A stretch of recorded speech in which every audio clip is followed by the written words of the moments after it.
Good morning, Griffins. Today we're going to be talking about the effects of the coronavirus.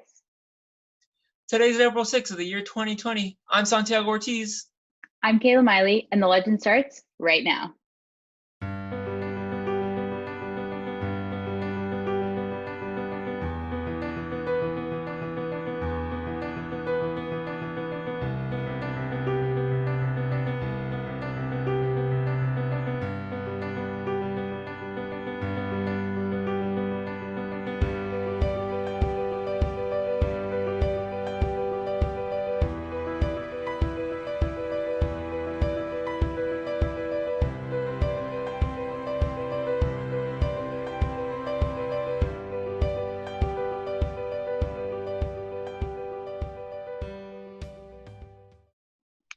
This quarantine really makes me want to cut my hair. Don't do that. Here's Anya and Justin with some advice.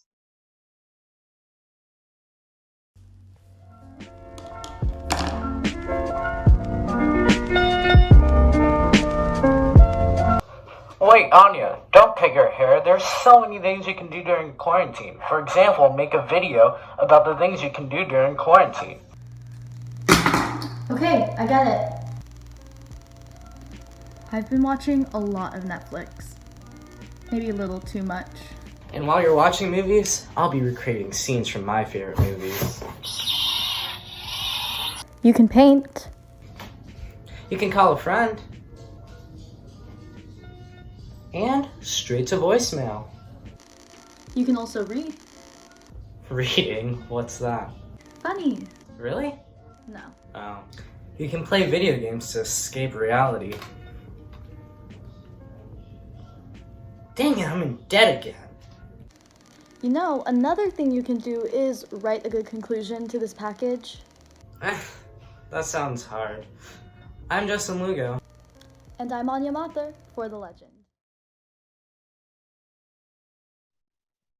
Well, while you're putting away those scissors, here's Miranda with the good news of the week.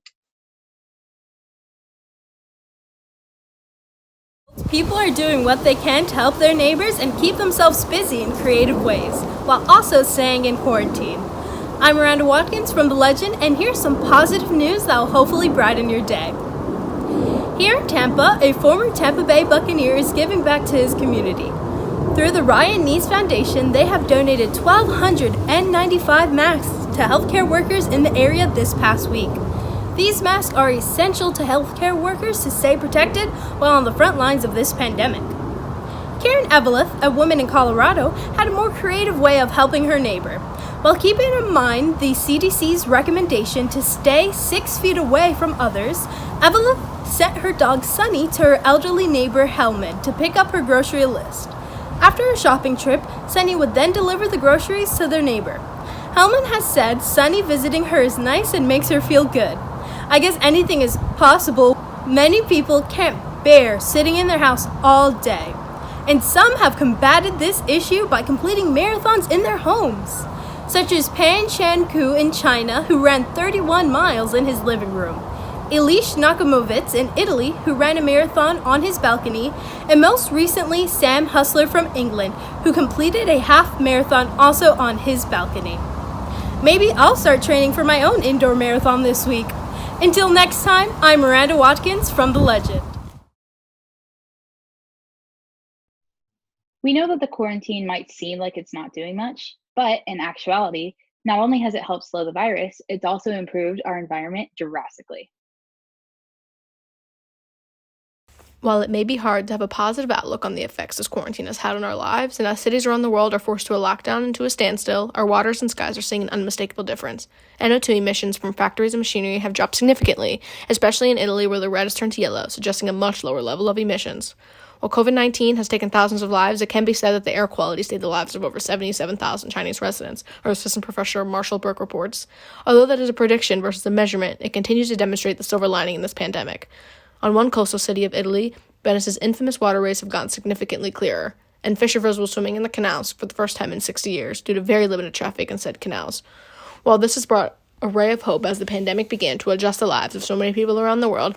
Beware of some false reports. National Geographic reports that this well-known video of a dolphin, supposedly taken for the first time in many years in the canals of Venice, was actually resurfaced from a video taken at a port in Sardinia, hundreds of miles away. The swans also reported in the Venetian canals actually came from the canals of Burano, where they regularly appear. While these sightings were short-lived, a true story of goats overrunning an empty quarantine city surfaces as well. The herd of 122 goats ventured into the town during bad weather, but the lack of people drew them down to the city. They are curious, goats are, she says, and I think they are wondering what's going on, just like everyone else. Stay inside and stay safe, because as you can see, it's not all bad news. This is Chelsea Selden with The Legend.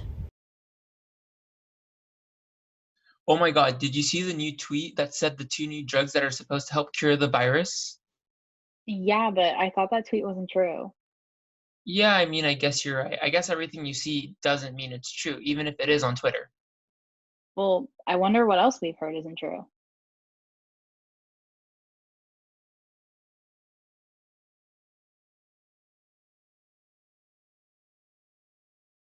Coronavirus is an infectious disease currently affecting everyone worldwide.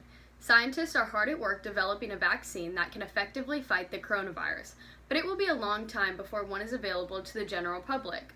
With social media being a huge part of today's society, it is hard to tell what is true and what is not about the virus. I'm Ashley Eberson from The Legend, and I'm here to debunk myths about the coronavirus. Let's start with what's affecting everyone. The first myth is only people with symptoms are affected by the virus. However, you don't have to be symptomatic to have the virus. You may just be a carrier. The second myth is that extreme heat or cold can kill the virus. According to the World Health Organization, exposing yourself to high or cold temperatures does not prevent the disease.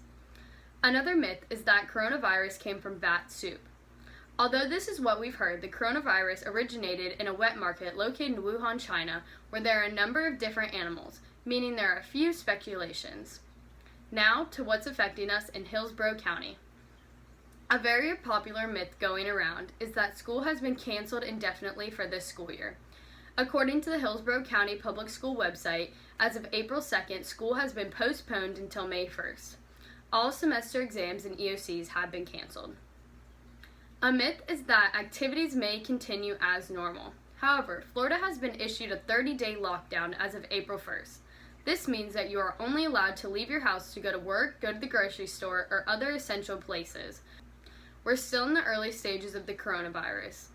There is a lot of rumors, so make sure you go to credible sources for your information. These outbreaks are unavoidable. Following all guidelines to stay safe will ensure the decrease of the disease and resumption of normal life. I'm Ashley Epperson from The Legend. Make sure to wash your hands and practice social distancing.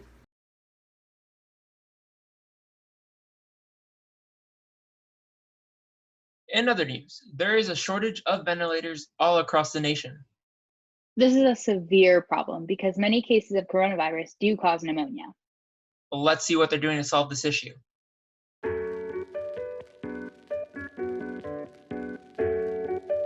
Hospitals are preparing to make difficult decisions about which patients to save and how to ration care, should they be overwhelmed by the novel coronavirus.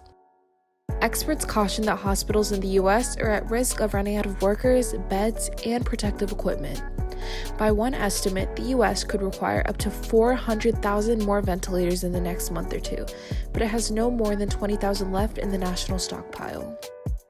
In northern Italy, doctors have already took the painful step last week of issuing guidelines for rationing ventilators and other essential medical equipment, prioritizing treatment for the young and others with the best chance of survival. The U.S. Department of Health and Human Services issued a stern warning over the weekend to hospitals, reminding them not to discriminate against patients as they make these decisions.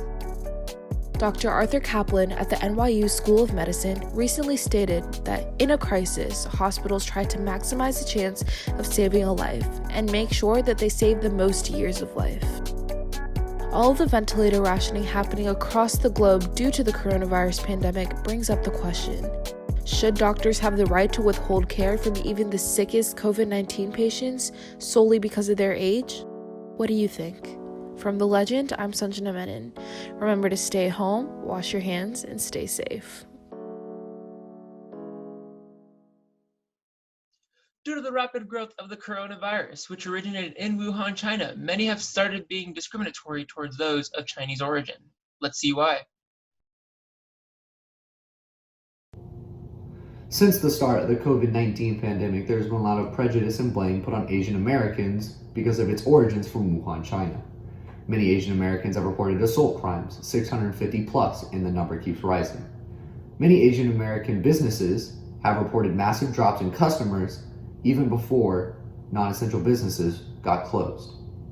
This is all due to the fact that people like President Trump call it the Chinese virus rather than COVID-19. This is specifically why the World Health Organization does not use any cultural or regional association when naming viruses, like the Spanish flu or the H1N1 virus. Previous pandemics that have targeted ethnic groups are the Spanish flu. The first reported case was in Spain. For as long as pandemics have been around, there has been blame and prejudice put from its origin. This is important to stay safe and informed about the COVID-19 and not to place guilt on Asian Americans for the spreading of the virus. From my home, this has been Peyton McBride from The Legend. As the word of social distancing began to arise, many schools closed their campuses and sent students home with the intent to begin online learning. And with this big change, it is going to be obvious that many people are going to have mixed feelings on this subject. COVID-19 has caused many schools and businesses to temporarily shut down. That is where e-learning comes in. Students are taking the opportunity to continue their schoolwork online while staying at home. This has created a big impact on students and their ability to learn. I think there's lots of great things about online learning. It allows the children to organize their own schedules, allows them to learn independently, which they'll need for college. It allows them to keep on track and learn how to time manage and schedule their time effectively. Well, I think in the short term, there's going to be a period of time where there's an adjustment. I mean, from a young age, children are taught in front of a teacher. There's a lot of interaction going on, and with the e-learning, you don't always have that opportunity. So I think long term, it's going to be just fine. I think we're going to learn a lot for this experiment, but I think ultimately, the best way to teach is through a live interaction, and that's what we have in place today. But I think e-learning in the interim is going to be just fine, and kids will do just as good. I think it's very important for, especially the seniors who are going to be in college next year, because it really is teaching them how to be independent students, how to learn effectively on their own from watching videos and learning online, so that, if they're in a classroom setting in college where there's 100 kids, that's going to be more what they have to get used to. And so I think in terms of time management, efficiency, learning differently, I think those will all be tools that will help them next year. Well, I think at the end of the day, it's imperative for the students to follow through on the work that's required, because a lot of e-learning has to do with getting work done behind the scenes. And it's important that these kids take it seriously and put in the work, the time, and the effort to ultimately make sure they're learning whatever lesson is being taught. Learning online is an important way for students to continue to work hard and stay focused on their education. If they continue on with this process, they'll reach another big step towards graduation. This is Chase D'Amico from The Legend.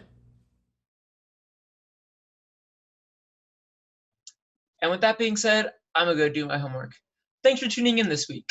This has been Santiago Ortiz and Kayla Miley for this episode of The Legend. Have a great day and make good choices. Bye. Bye.